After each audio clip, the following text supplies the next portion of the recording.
Awesome. Hi everyone.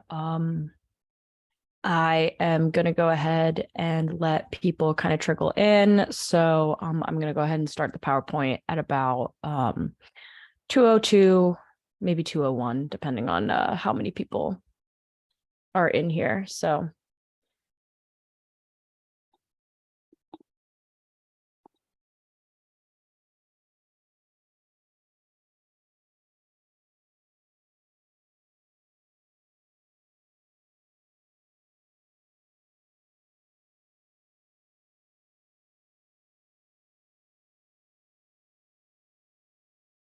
okay, it looks like I don't see anybody else kind of joining, and the first slide's an overview slide anyway, so um people will have time to see the whole PowerPoint. So I'm gonna go ahead and get started.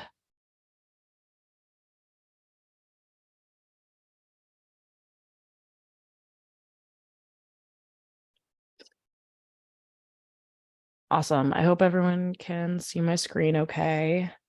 And if you can't, somebody say something in the chat. But I'm just gonna operate as if everyone can see what I'm sharing. Awesome. So welcome to the Statistics Solutions webinar on addressing feedback, getting through it quickly and efficiently. My name is Kai. I am a quantitative specialist here at Statistics Solutions. And today we're going to be talking about addressing committee feedback. So committee and chair feedback is an important step in the dissertation process. However, this process is definitely often overlooked when students are planning for timelines. And that can make addressing feedback kind of become really overwhelming for a number of students. And so because of that, in this webinar, we're going to go through kind of some of the tips and tricks and just some helpful points to be able to get you through your feedback that you get. Looks like a few more people joined. So hopefully no one, or I mean, hopefully other people do join, but I'm going to give them like 1 more minute to join because I just saw a couple more people join. And then I'll get to the next slide.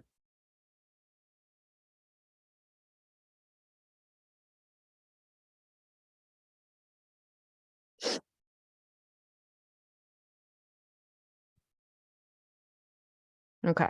There we go. See, another person joined. Perfect. Okay, let's go ahead and get started then.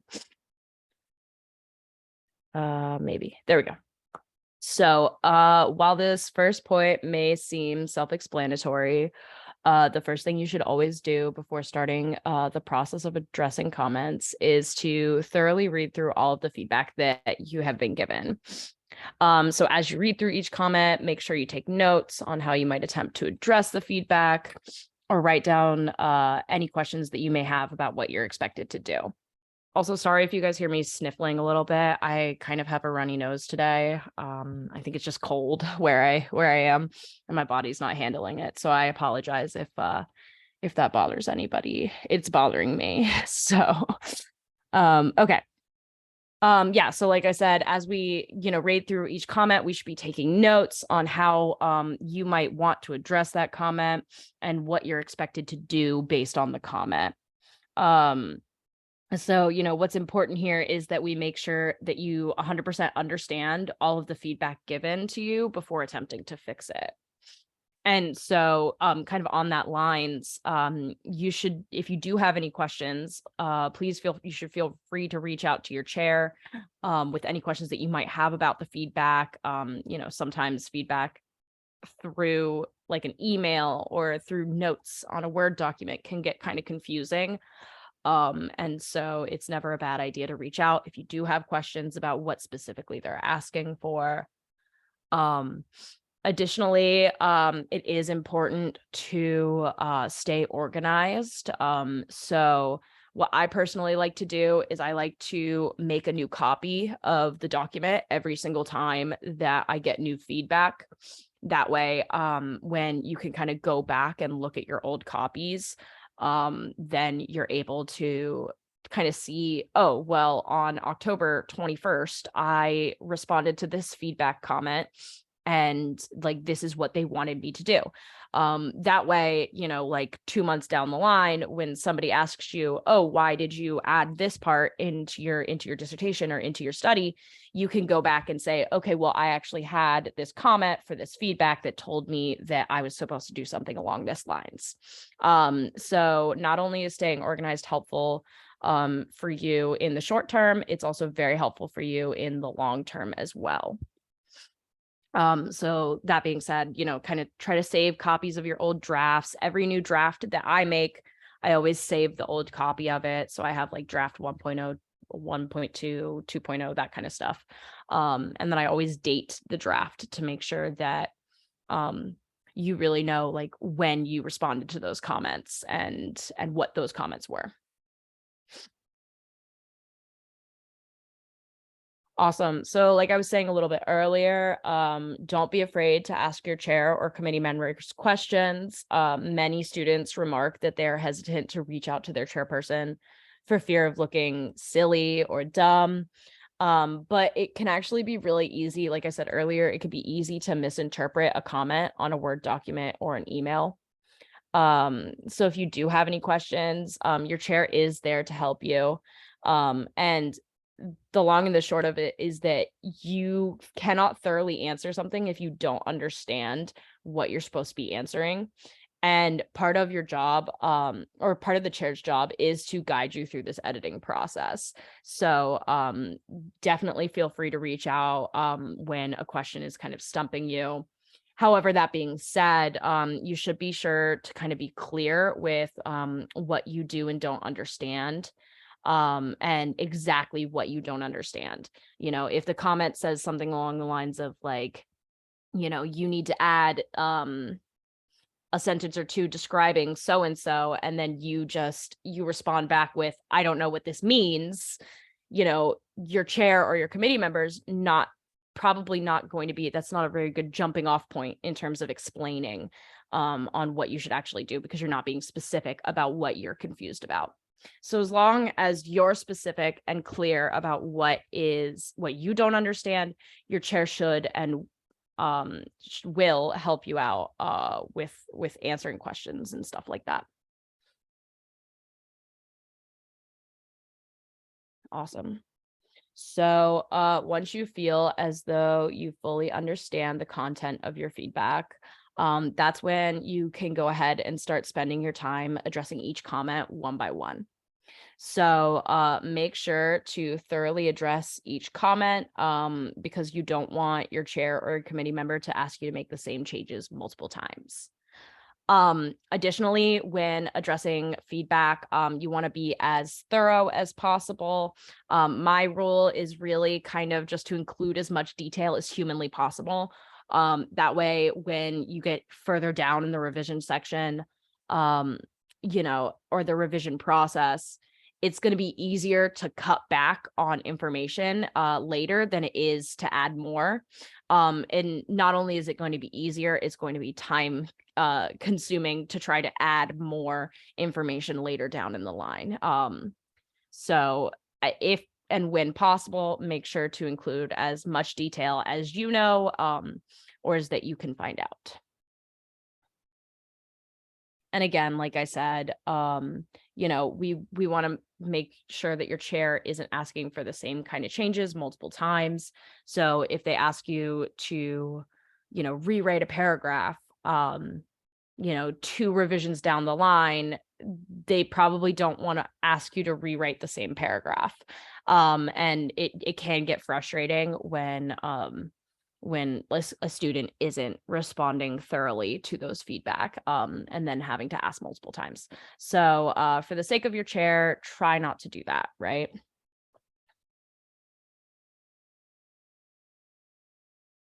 Awesome. Okay. So sometimes even if you have asked your chair clarifying questions and you understand where the feedback is coming from, right? You still might have to push back on your mentor or your chair member's feedback. Now this can be incredibly nerve-wracking, but sometimes it is very necessary. So while it's not the case for every chairperson or committee member, certain feedback might not always be helpful or even appropriate for your study. For example, if you're running a qualitative study and a committee member asks you for a quantitative analysis, um, you might have to push back on that, saying, I don't think a quantitative analysis is feasible or appropriate, or it's not within the realm of our study. And alternatively, sometimes the comments made are just nitpicky or arbitrary, or like I said earlier, just not within the scope of your study. And so make sure that you keep an open and professional line of communication between you and your committee members.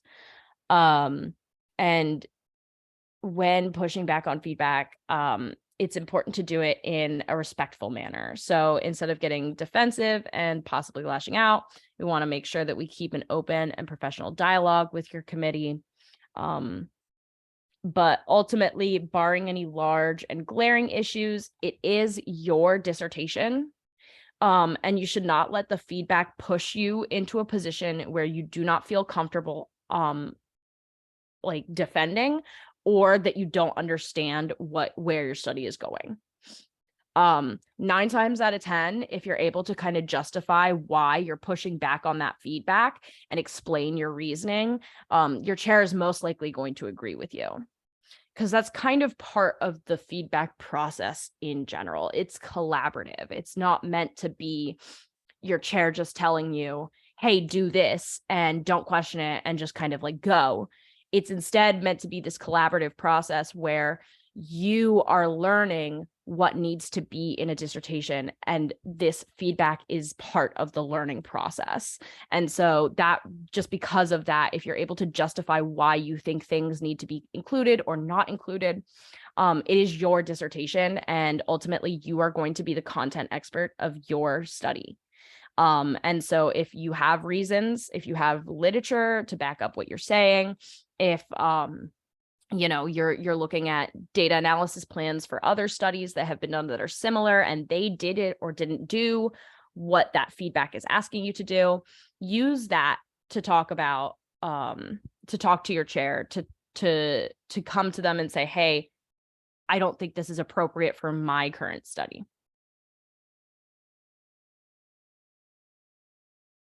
Awesome. So another roadblock that you might run into during the editing process is incongruent feedback.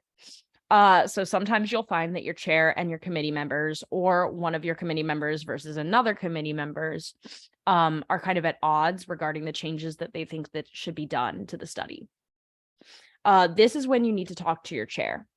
Your chair is your advocate, and they're your first and last line of defense against your committee. I know it makes it sound like you're going to war with your committee, but sometimes it really can be. And a lot of times, committee members aren't going to agree with each other, especially if they're different specialties, right? So, you could have a quantitative person and a qualitative person kind of battling it out in your committee, and, you're not really sure which way to go. Like I said, that's where your chair comes in. So go and discuss with your chairperson which feedback you think is most helpful and appropriate for your study. And then actually your chair should then speak with the committee members from there. Alternatively, your chair may ask you to explain the reasoning to each committee member, but only do this if you are asked, as it can sometimes come off as a little disrespectful. It's just why we have our chair members do it for us. This is why we have our chair members. Like I said, they are here to help you. And sometimes a lot of professors and committee members can kind of get bogged down and kind of forget that they're there to help you. But that's what the chair is for. And they, like I said, they're your first and last line of defense. They should be your passionate advocate here. Awesome. So the next thing I wanted to talk about is just indicating changes. So some committees or chair members do have specific instructions for this, while others don't. But this kind of goes back to what I was talking about earlier with just making sure that you save old drafts, or you have some sort of way to track and understand what the changes that were made and when those changes were made. So sometimes that can include just using tracked changes or highlighting what you changed and then saving previous iterations of your drafts with those tracked changes. Or some professors like people to use what is known as a change matrix. And that's really just a fancy way of saying it's an Excel sheet. So you use an Excel sheet to kind of say, one column is what time or when was the feedback given. The next column is what was the feedback. And then the next column is, how did I address that feedback? What was changed? A lot of chairs like this because they don't particularly enjoy reading through every single iteration of your draft every single time, especially if it's really long and they've got a lot of other stuff to do. A change matrix can make it really easy for professors to know what changes you made when and where specifically in the document without having to search for it themselves. That's also why tracked changes is helpful, because obviously tracked changes is going to kind of highlight what you changed versus what you didn't. And so when they're scrolling through your dissertation to look to see if you've addressed that feedback, they're going to just look to see where those tracked changes are. And it makes it a lot easier for your committee members. But not only is it easy for your committee members, it makes it a lot, like I said earlier, it makes it a lot easier for you. It's very important to have these like past iterations of your drafts. I have had multiple times where a professor or a chair member has said something along the lines of like, oh, actually, let's take that out. It's not really important. We shouldn't talk about that section. And then 3 months down the line, they say, actually, what about that one paragraph that you wrote like 3 months ago that I told you to take out? What if we like added that back in? And that happens a lot. It happens more often than you think it would. And if you don't have those past changes, you're going to end up having to rewrite something that you had already written. So that's why indicating your changes is awesome. It's also why a change matrix can be super helpful for you. Awesome. Excuse me. So another important tip for the feedback process is to make sure that you're using all of the resources that, excuse me, I'm just burping like crazy today. But using all of the resources that are available to you.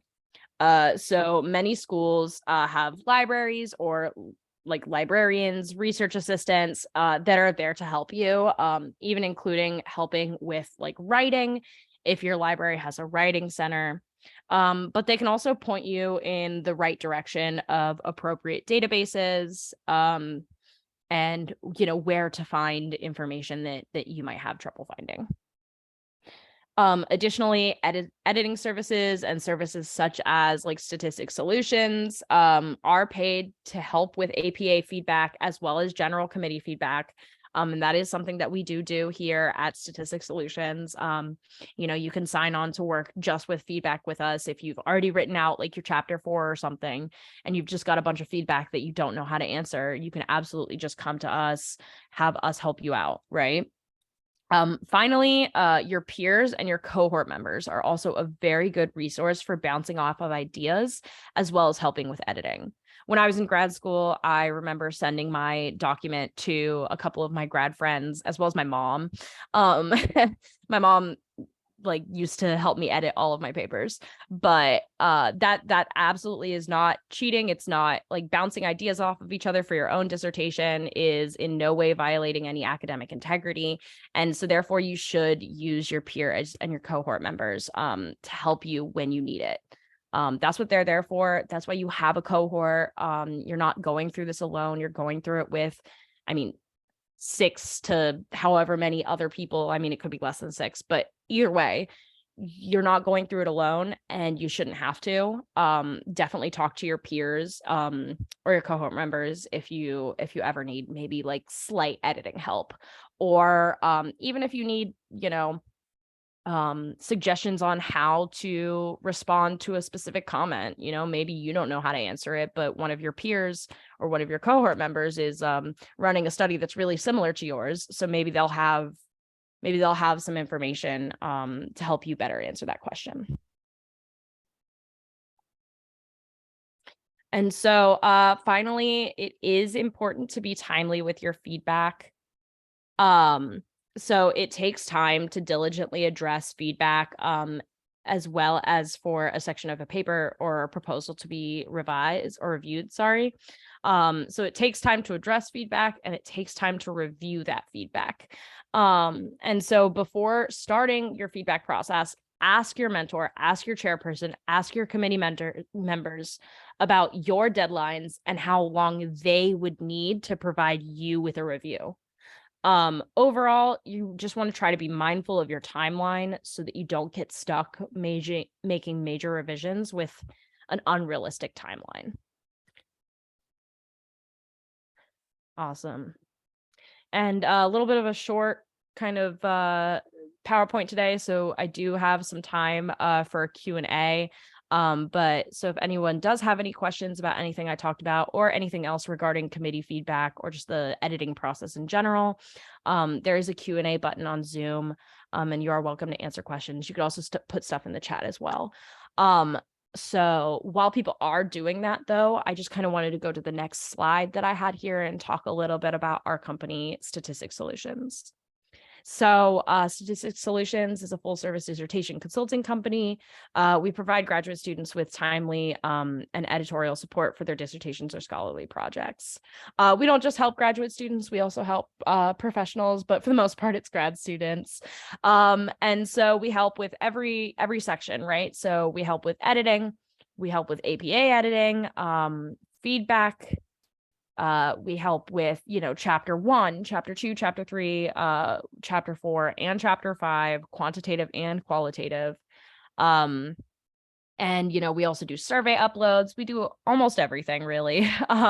So if you are interested or you want more information about what we do and what our services are and pricing and that fun stuff, we do have a complimentary, so free 30-minute consultations available Monday through Friday, 9 to 5 Eastern time.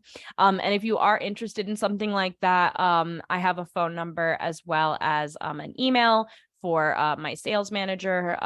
She's awesome. And she would love to help you guys out with possibly working with us. So I'll keep this up on the screen while I answer any questions that people do have. And so that if anyone does want this information, it'll be right here. One question, April, do you have a recommended change matrix template?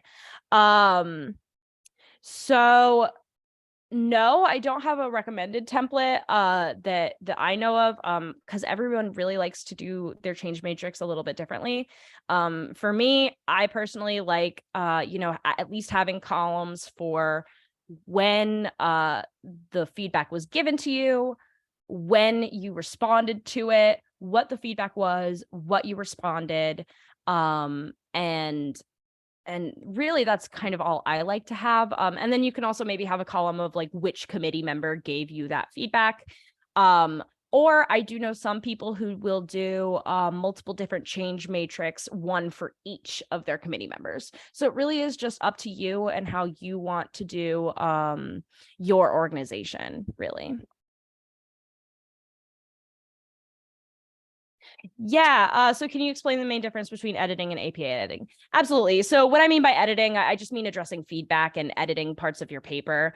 So what we do is sometimes people will come to us and they'll say, hey, I already wrote out the paper. I'm pretty sure it's in APA format, so I don't need help with APA editing.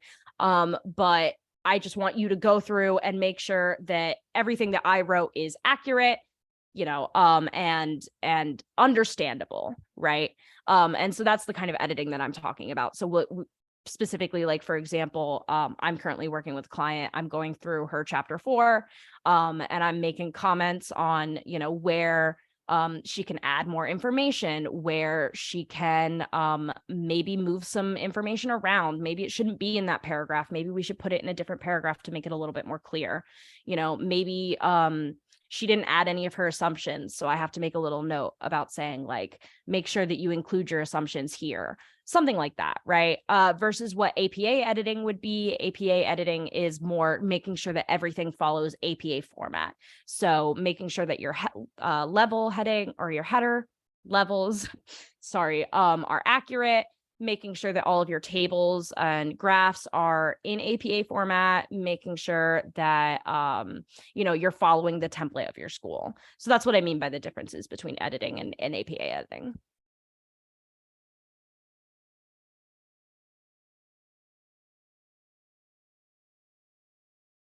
Yeah. So Julia asked, it's not unethical to bounce or bounce ideas off of cohorts. And it's obviously not unethical to use our services, but some chairs don't like when people use paid help, like Statistics Solutions. So what kind of happens if that's the situation? So it really just depends, right? If you really need paid help, I really don't think it's a problem unless your committee member's really saying something along the lines of, like, you have to do it yourself or else kind of thing. Ultimately, sometimes people do say, like, I can't actually work with you guys because my committee chair doesn't say so. And then sometimes, they're able to talk to their committee members and kind of talk about why they want help with services like that. So honestly, it's really just, being open and honest and communicative with your professors and with your committee members to let them know what's going on and where you need help and where you don't need help, right? Because it could be that you go to your committee member and you say, hey, like, I know you didn't want me to get paid help, but you don't respond to my feedback fast enough, and I need someone to bounce ideas off of. And that might be all that they need to hear. They go, okay, I get it then.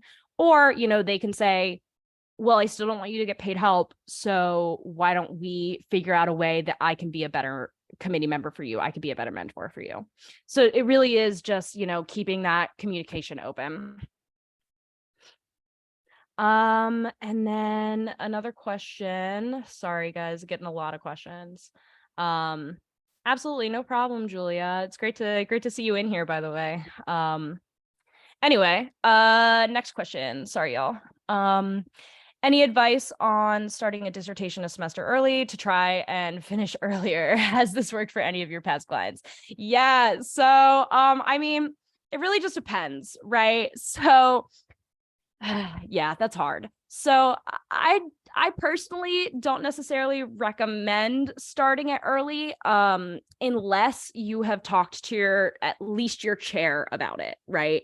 That way, it's just in the sense of, like, you wouldn't necessarily want to do a lot of work that you don't really have as much direction on, and then your committee member comes back a couple months later when you're actually supposed to start it, and they say something along the lines of, like, this isn't what we want to see at all. You have to pick something different, and then all that work that you have done is kind of out the window. And so that's kind of the downside of starting a little bit early. But again, like I said, it's all with open and honest communication with your committee members and your chair. If you're honest with them about what you want, you're saying, hey, I really do kind of want to finish earlier. Is there any way that we can maybe start topic development early? Is there any way we can talk about, we can do weekly meetings where we can talk about ways to get the ball rolling so that you can finish earlier?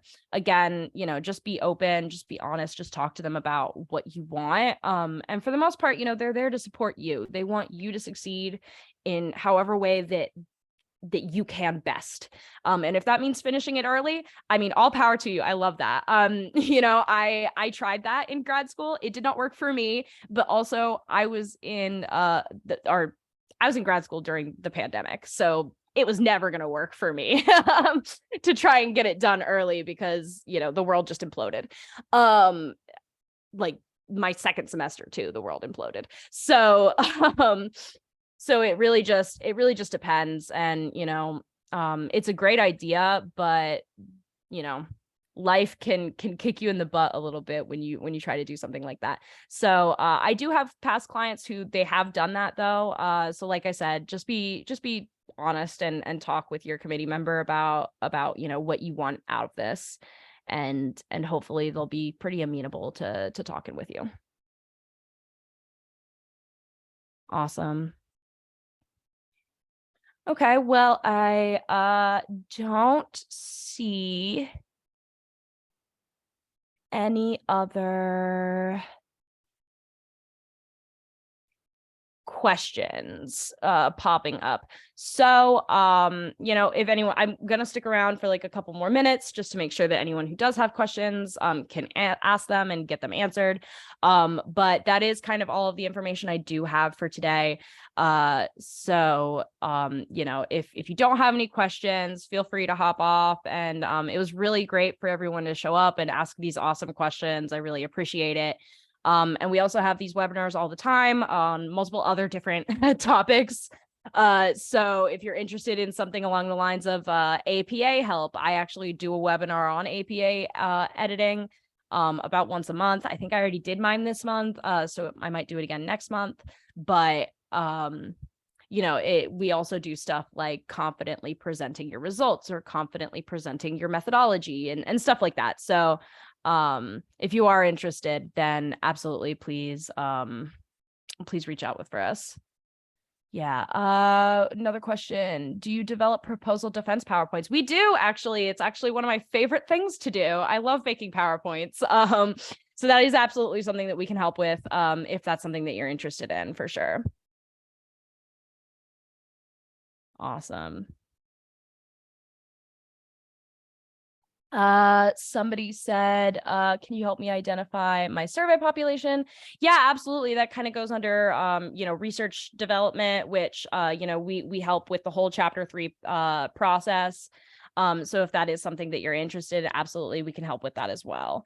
It really just, depends. So we can help with identifying what population you want to use. We can also help with running the power analysis to see how many people you would need. And stuff like that. Awesome. Another question, what's the cost of the proposal PowerPoints? That I don't necessarily know off the top of my head. It really just does depend. We really work on an hourly basis, so it depends on how long whoever you're talking to thinks that it would take to create that PowerPoint. So if it's like an hour, it's going to be one cost versus like 5 hours, it'll be obviously a little bit more. But it really just depends on what you want and how much support you want.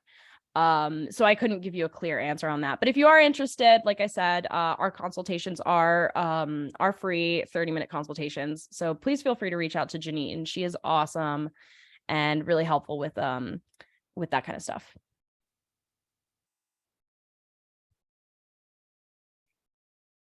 And my coworker Sierra is awesome. She just put in a link to schedule a consultation with Janine. So if you are interested in something like that, she posted that. Awesome.